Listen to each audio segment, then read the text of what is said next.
Hi class, this is my screencast. I'm going to start with Powtoons as an effective resource to use in the classroom. Powtoon is so nice because we evaluate it in class. It really gives a visual, for your students and both the teacher.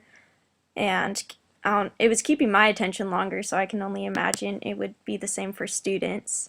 So I'm just going to give a quick tutorial. I already logged in under my name right here, and I'm just going to click create. So these are all the different templates you can use for Powtoons. You can upgrade it and get more than these standard templates, but it does cost money as opposed to these that are free. So I'm just going to click on one of them, and what's nice about Powtoons as well is it asks you if you're using it as a teacher, using it as a student, so it's kind of customized to what kind of learning experience you're going off of, which is nice. These are like the set templates, so they're already in here. I can play it for a second just to give you guys an idea of what it's like.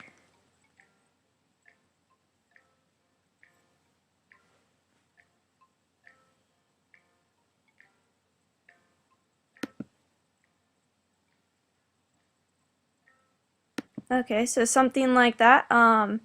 We can use that for, as a teacher, I would use this for my class, either to break up the PowerPoints or even instead of a PowerPoint. I feel like that it could be really helpful. And,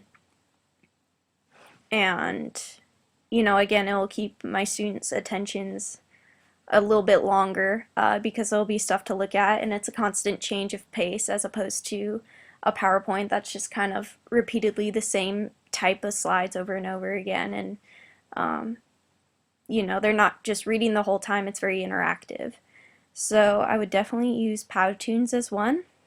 I also have Dropbox that'll open right here.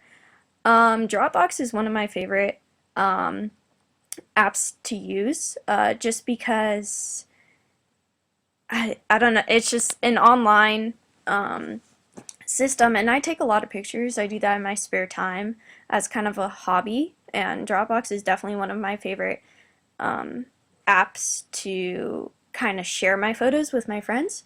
So you can kind of see here I have a couple folders still, like, from my last like Malibu climb. That's what I did with my friends, and I just can go and I can upload pictures, and my friends can click and grab whatever photos they like or want, as opposed to sending them via email or something that takes much longer and you're limited with space.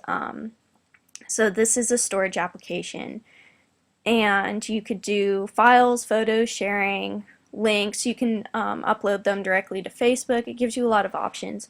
So again, this is definitely one of my favorite apps, and I use all the time.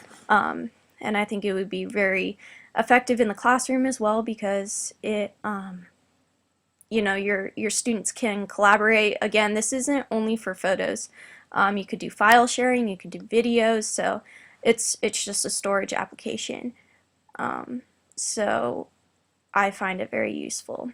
And my last website I'm going to evaluate is VoiceThread. We looked at this in the beginning of the semester.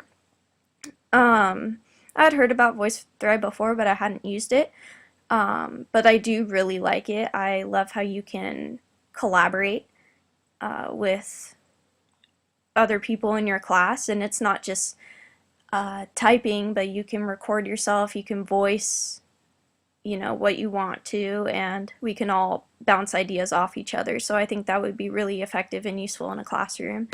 So if I wanted to do it, it gives you options to create on my computer media, webcam video, so I'll just click on that and it'll count down, I think, and just allow. So alright, so that's me. and I can record something and then stop it at any time. And when I go to home, I don't have anything at the moment, but if I were to post either a PowerPoint or something up here, my students can easily view it and then comment on it as they please. So I think this is very effective as well in a classroom. Alright, and that's everything. That's everything I would use in a classroom and my most effective apps and websites.